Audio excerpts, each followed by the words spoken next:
A paz, Senhor, eu sou o pastor Wilson Santos, sou missionário. Eu estou aqui para entrevistar a nossa missionária Kellen Gaspar. Eu quero lhe convidar aí da Rádio Web Esperança a estar conosco, nos ouvindo e através do canal do YouTube nos vendo essa entrevista. Hoje é uma entrevista muito especial com a nossa missionária Kellen Gaspar. Ela vai se apresentar e a gente vai dar início a essa entrevista. Missionária, se apresente para os nossos irmãos que estão nos vendo. Amém. Paz do Senhor, pastor. É uma Paz, alegria Senhor. estar aqui. A paz do Senhor a todos os nossos irmãos. Obrigado pela sua audiência, pela sua atenção.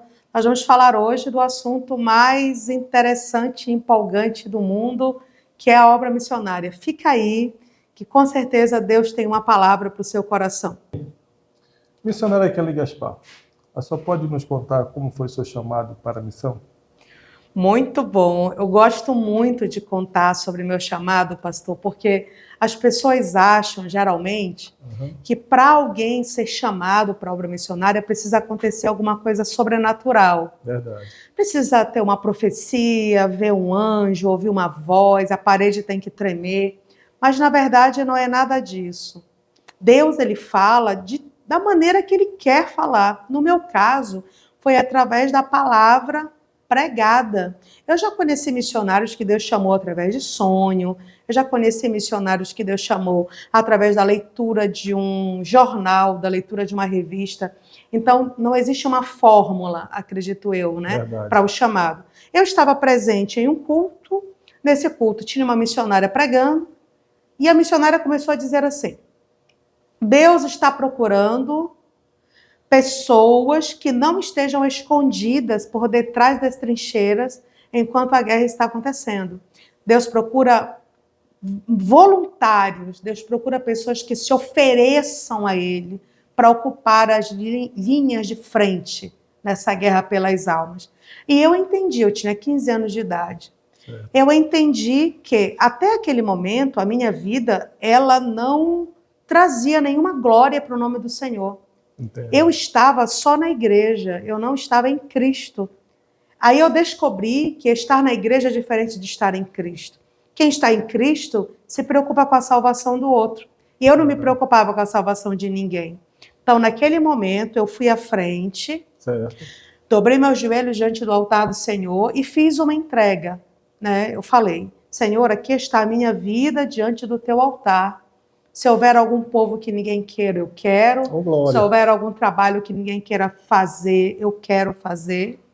E aqui, eu sou tua. Tudo que sou, tenho, eu entrego a ti. E por alguma razão, que até hoje eu desconheço, ele me aceitou. Eu senti dentro do meu coração. Então, eu considero essa noite como tendo sido o marco, né? O pontapé inicial para o meu chamado missionário. O início de tudo. Né? O início de tudo. Aleluia. Glória a Deus. Kellen, após essa noite, o que aconteceu? Bem, aí entra um segredo, né? Eu sempre digo que existe um missionário ativo e um missionário passivo. O ativo é aquele que faz alguma coisa. Certo. Ele não fica esperando o próximo congresso para dizer: Senhor, eis-me aqui. Aí mais um ano, Senhor, eis-me aqui. O ativo, ele se posiciona. Então, o que era que eu poderia fazer? Uma adolescente, né, numa periferia, sem nenhuma forma de adquirir um conhecimento, de fazer um curso de missões. Então, na época, eu fui fazer um curso teológico, porque eu precisava ter o que ensinar. Eu fiz um curso de enfermagem, porque eu pensei: vai que o povo que Deus tem para mim é um povo que está doente, que tem suas mazelas e não tem quem cuide. Né? E fiz um curso de magistério, porque eu pensei: vai que o povo que Deus tem para mim não é um povo alfabetizado. Além desse preparo, eu comecei a ler biografias de missionários e comecei a estudar a língua inglesa. E isso, assim, conseguindo materiais doados, emprestados, né, cedidos, porque eu não tinha como fazer a compra desse material. E eu me preparei dos 15 aos 19 anos, de todas as maneiras possíveis para mim. E com 19 anos, pastor, Sim. Finalmente, eu saí em tempo integral. E o povo que Deus direcionou para mim foram os povos indígenas. Então, eu trabalhei com os indígenas de Guaiará-Mirim, que eram os Pacas Novos, na fronteira do Brasil com a Bolívia. Depois, eu subi o rio Madeira Mamoré e trabalhei com os Barranquenhos, em Barranco, Colorado. Depois, o meu terceiro campo transcultural foram com os Culinas e Caxinauás, na fronteira do Brasil com o Peru. E assim, o Senhor foi me levando de um campo a outro, sempre trabalhando com esse segmento, o segmento indígena. Tive experiências extraordinárias da provisão de Deus, do cuidado de Deus, do livramento de Deus. E eu posso dizer ao Senhor, sem nenhuma dúvida, que se eu tivesse 1000 vidas, em todas elas eu seria missionária. Louvado seja o nome do Senhor. Meus amados, eu estou aqui na sede do projeto Campos Branco. Missionária Kellen Gaspar, o que é que a senhora pode falar como iniciou o Campos Branco? Pronto, olha só. Quando eu estava no meu último trabalho transcultural, eu comecei a perceber o seguinte: eu era só uma pessoa tentando trabalhar com 2 etnias. E, assim, eu me considerava uma gota no oceano. Fiquei pensando, meu Deus, se nós tivéssemos mais moças aqui, se tivéssemos mais missionárias aqui, nós poderíamos ter uma frente de trabalho mais forte, né? Essa preocupação começou a me inquietar. E eu comecei a pensar como seria o preparo dessas moças, com meus próprios erros e acertos ao longo dos campos passados, eu comecei a montar uma espécie de um conteúdo programático.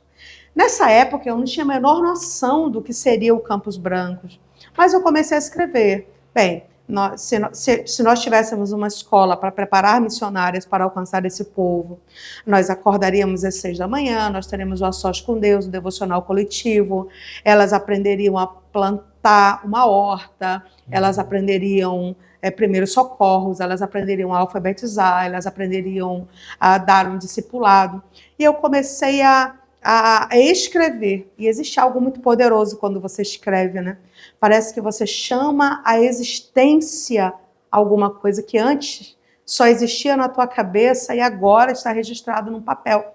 Eu comecei a escrever, eu comecei a desenhar como seria. E o interessante é que até esse momento eu não tinha uma palavra, eu não tinha uma ordem, eu não tinha um direcionamento de Deus. Mas as coisas foram acontecendo. De vez em quando me dava uma ideia, eu ia lá e escrevia. E era Deus trabalhando através do meu intelecto, né? Interessante. Deus fala no intelecto também. Fala aqui dentro do nosso coração. Então eu vim de lá, desse último trabalho com os Culinas e Caxinauás, de volta para o Pará, já com essa ideia de comprar uma terra, de construir as casinhas de barro, de nós termos uma creche-escola missionária para atender as crianças da região, onde as próprias alunas do curso de missões seriam as professoras. E o projeto começou a se desenrolar.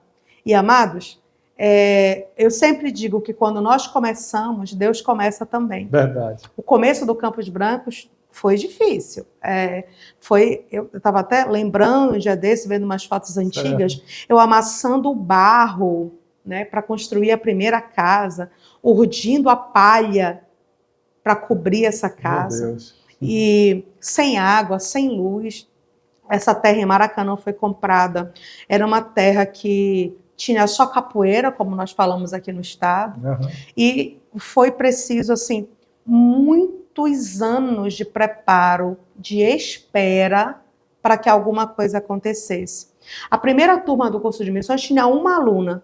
Meu Deus. A primeira turma da creche missionária tinha 8 crianças. Para vocês verem, né? O primeiro envio, o primeiro ano do Campos Brancos, tinha uma missionária em campo. Então, hoje, quando nós damos um salto, 16 anos depois, os nossos números hoje são números que impressionam, para a glória de Deus, né? Hoje nós temos 218 missionários em campo, temos 64 bases missionárias em funcionamento. Aleluia. E estamos alcançando com a alfabetização, o reforço escolar, a evangelização, o discipulado e a alimentação, mais de 3.000 crianças nos segmentos menos alcançados do Brasil, para a glória de Deus. Glória a Deus. Falando no Campos Branco, como ele se mantém? Como esse projeto maravilhoso se mantém hoje? Queridos, eu fiz uma aliança com Deus no sentido de que eu não ia me aliançar com outra pessoa. Entendo. Eu não ia me aliançar com outro. Eu só faço alianças com quem tem aliança com Deus. Que a pessoa que tem aliança com Deus não procura a sua própria glória, não está interessado no benefício que vai ter com essa aliança e o faz para a glória de Deus. Graças a Deus. Então, nós não recebemos emenda parlamentar, não recebemos ajuda pública, nós não trabalhamos com o marketing da miséria, é importante dizer, né? Com certeza. Nem eu, nem nossos missionários, por exemplo, aparecemos em uma publicação mostrando uma criança sem camisa, suja, com um prato vazio, ao ponto de quem está vendo a publicação pensar assim: cadê o Deus desta mulher? Cadê o Deus deste projeto? Verdade. Tudo que nós fazemos é para a glória de Deus, e nós mostramos assim. Antes de Jesus chegar, era terrível, mas Jesus chegou. Glória E quando a Deus. Jesus chega, ele muda tudo. Verdade. Então, respondendo a sua pergunta, a nossa manutenção, que assim, o nosso desafio não é pequeno, né? É um desafio gigantesco. Nós não somos uma denominação, nós não tiramos oferta em nenhuma das nossas bases missionárias. Pelo contrário, nós contribuímos, nós ajudamos as pessoas que precisam de ajuda nesses lugares. Então, a nossa manutenção, ela vem de uma promessa que Deus me fez. Deus um dia me disse assim: eu levantarei corações nobres que amarão contigo e investirão aqui. De perto e de longe, disse o Senhor. Então, nós recebemos ofertas, pastor, de R$2, de 5, de 10, de 50. A esmagadora maioria das ofertas que o Campos Brancos recebe são ofertas até R$100. São poucas igrejas que têm o interesse de investir nos mais pobres e menos alcançados do Brasil.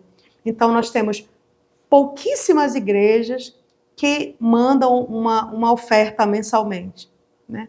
A maioria dos nossos mantenedores são irmãos e irmãs que amam a obra missionária e escolheram investir aqui.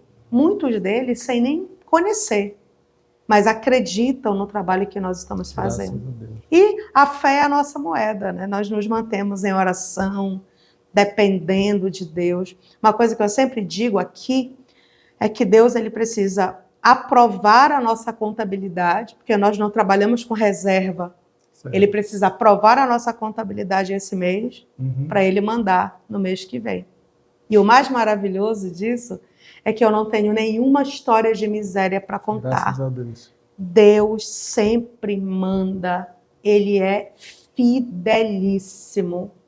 O Deus das missões é muito competente, responsável e cuidadoso com aqueles que fazem sua obra de maneira digna, honesta e comprometida. Aleluia. Irmã Kelly, eu amo o testemunho, eu fui muito edificado pela palavra e ouvindo muitos testemunhos, mas eu vi um seu que me marcou e eu sempre, quando eu escuto, eu quero escutar de novo. Só poderia nos contar esse testemunho do garotinho das moedas? Ah, sim. Realmente é um testemunho que marcou muito a minha vida, né? E há uns anos atrás ele viralizou, assim, no Brasil inteiro, até fora do Brasil. E eu fiquei muito feliz, porque embora eu não tenha gravado com essa intenção, mas a mensagem chegou em lugares onde eu não imaginei que chegaria, né? Verdade. A mensagem do desapego, realmente, do amor a missões. Eu estava indo para esse campo, Colina e Caxinauá, e eu estava fazendo uma arrecadação de recursos com as crianças em uma EBF. Isso me foi sugerido pelo pastor na época. Eu passei na quarta-feira falando com todas as crianças e no sábado o pastor me mandou com um carro e um motorista para buscar a contribuição. Eu havia falado para as crianças acerca do desafio da viagem, seria uma viagem de mais ou menos 5 meses de barco. E eu disse, olha, tudo vai ser muito útil. Vocês podem ajudar com meio quilo de farinha, com uma lata de sardinha, com uma vela, uma caixa de fósforo. Tudo que vocês puderem, os pais concordarem, vocês podem trazer. Então, a gente estava com a mala do carro cheia dessas contribuições, de saquinhos, né, do que as crianças estavam doando. Então, nós fomos em várias congregações e chegamos na última, que era a congregação mais carente. Ela era em cima de um esgoto a céu aberto, a gente tinha que andar por uma pontezinha, assim. Eu me lembro que tinha que andar com cuidado, porque faltavam vários pedaços de tábua ao longo da ponte, né? E chegamos na congregação. E quando eu fui entrar para receber a oferta das crianças lá dentro, esse menino estava me esperando na porta. Passei por ele, ele disse, missionária, aqui está a minha oferta. E eu voltei, né? Eu estendi a mão para ele, que ele estava com a mão no bolso, e antes de ele tirar a mão do bolso, ele falou para mim assim, a senhora sabia que meu pai foi embora e deixou eu, minha mãe e meus irmãos sozinhos?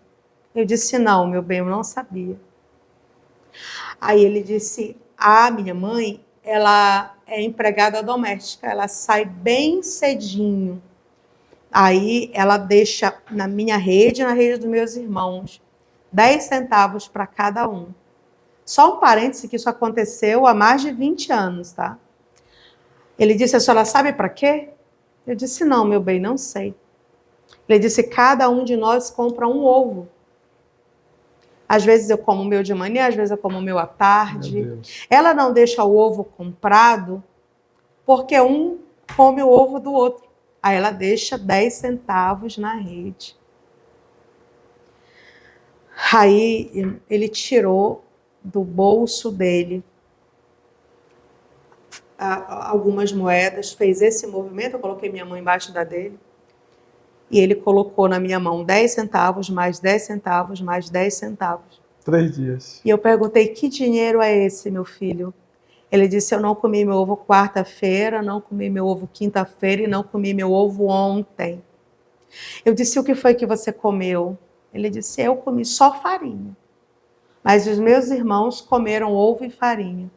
Eu disse, meu filho, por que você fez isso? Ele me deu uma resposta que foi melhor do que um teólogo daria. Ele disse, eu já conheço Jesus. Então eu preciso ajudar quem não conhece Jesus ainda. Amados, quem conhece Jesus oferta, quem conhece Jesus ora, quem conhece Jesus faz, quem conhece Jesus dá. Quem conhece Jesus não procura os próprios interesses. Quem conhece Jesus se sacrifica. Quem conhece Jesus persevera, mesmo quando é perseguido, caluniado, ofendido, desrespeitado, porque nós sabemos para quem nós estamos trabalhando, qual é o alvo.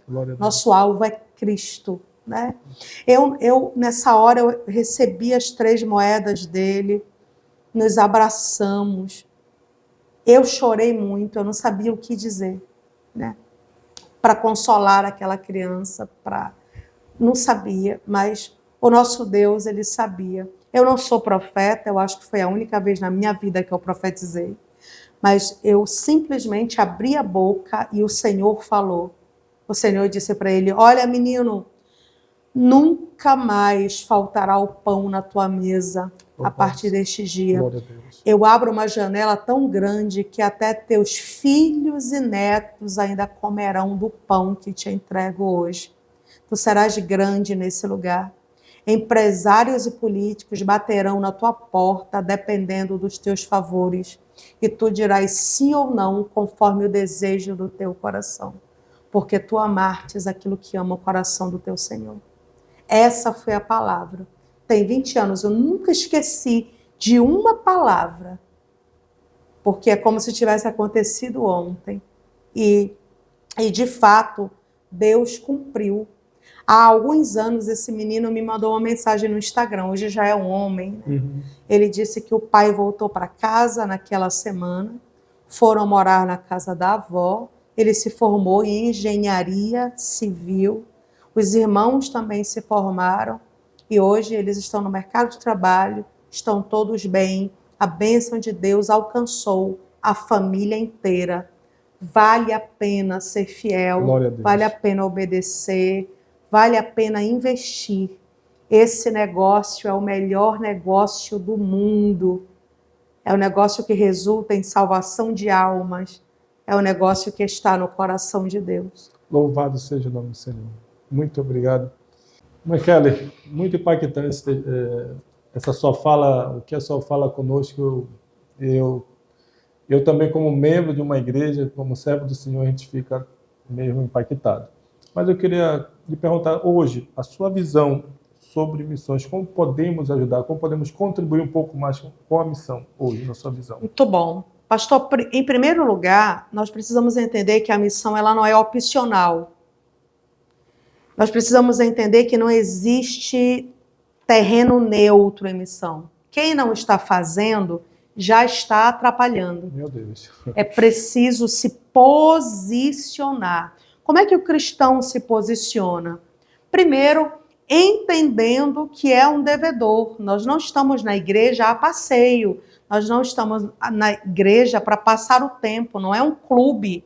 Nós temos responsabilidade com aquele que nos chamou. E ninguém está isento dessa responsabilidade. Deus espera de nós que nós tenhamos um maior compromisso. Aí como é que um crente pode se comprometer? Em primeiro lugar, todo o movimento estadual, nacional, mundial em missões começou com oração. A igreja precisa aprender a orar por missões. Como é que eu oro por missões? Eu oro pelo missionário, pela sua saúde física, mental, espiritual. Eu oro pela família do missionário. Eu oro para que Deus dê ao missionário coragem, autoridade, para que Deus lhe dê os dons espirituais, para que Deus lhe dê o fruto do Espírito. Eu oro para que ele não caia, para que ele não morra, para que ele não peque, para que ele persevere.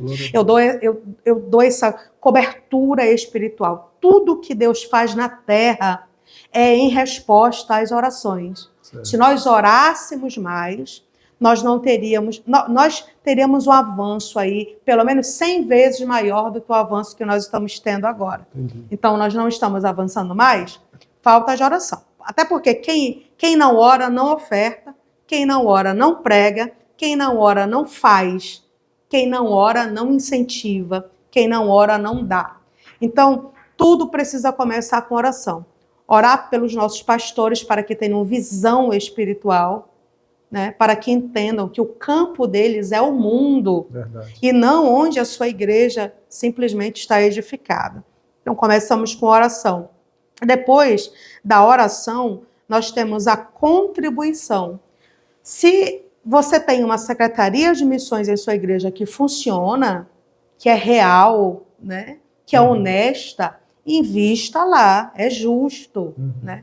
Se você não tem essa secretaria de missões funcionando na sua igreja, ou se ela não está funcionando como deveria, procure algum missionário, procure alguma instituição de sua confiança.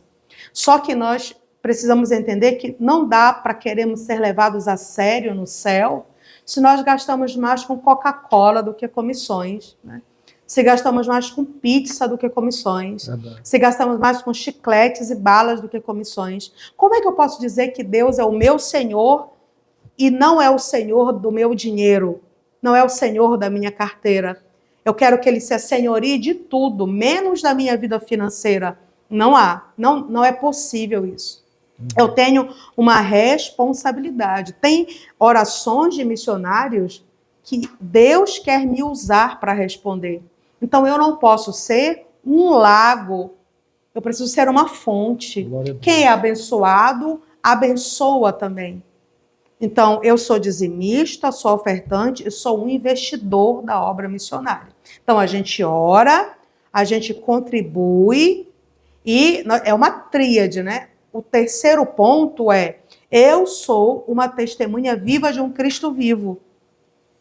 Eu não posso escolher. Não, peraí, eu acho que eu vou só orar. Não, não, eu vou só interceder. Não, peraí, eu vou só ofertar. Não, se nós escolhermos só uma dessas 3 áreas, nós vamos estar devendo as outras 2. Nenhuma das 3 é negociável, nenhuma das 3 é opcional. Então, a terceira eu sou uma testemunha viva de um Cristo vivo. Ou seja, eu torno o evangelho conhecido. Eu sou aquela pessoa que eu transformo o meu Instagram em um púlpito. Os status do meu WhatsApp são para a glória de Deus. Eu uso uma camisa, eu ploto o meu carro. Eu sou alguém que as pessoas identificam como servo de Deus. Eu compartilho e curto coisas na internet que deixam muito claro o meu posicionamento. Nós precisamos ser cristãos declarados, não podemos ter medo de arriscar a nossa reputação. O Senhor espera, eu até estava pregando no Equibala esse final de semana, eu disse para os jovens, quando alguém chega perto de você e diz assim, eu estou com uma dor no estômago, conhece algum remédio bom? Existe nesse momento, eu disse nesse momento, jovens, o céu silencia e o inferno também. Ficam olhando para você ali, para ver o que você vai dizer. O inferno quer que você fale de um chá, de um remédio. O céu espera que você diga assim, quer que eu ore por você? Jesus cura o estômago, meu Senhor está vivo. Acontece que às vezes nós somos uma potência onde nós não precisamos ser. O lugar mais evangelizado do planeta é o púlpito. É o metro quadrado mais evangelizado do planeta. Ali em cima, todo mundo é uma potência. Desceu dali, acabou o homem, acabou a mulher. Então, quando nós oramos, contribuímos e pregamos o evangelho a tempo e fora de tempo, ou seja, quando é conveniente ou não é conveniente para o pregador, aí nós estamos no caminho, percorrendo o caminho que Deus espera que nós percorramos. E pode ser que o Deus da Seara, em algum momento, te veja em obediência e diga, bem, eu quero você em um outro lugar. Mas a missão, ela não está relacionada a uma área geográfica, né? Evangelismo é missão perto, missão é evangelismo longe. Deus quer que nós sejamos uma bênção em Jerusalém, em Judéia e Samaria, nos confins da terra. Eu posso nunca chegar aos confins da terra, mas eu posso ser uma resposta de Deus para Jerusalém. Glória a Deus. Nós já estamos quase chegando ao final, mas eu vou pedir para a nossa irmã Kellen trazer uma mensagem de encorajamento para nós e falar um pouco desse grande projeto que é o Campo de Branco.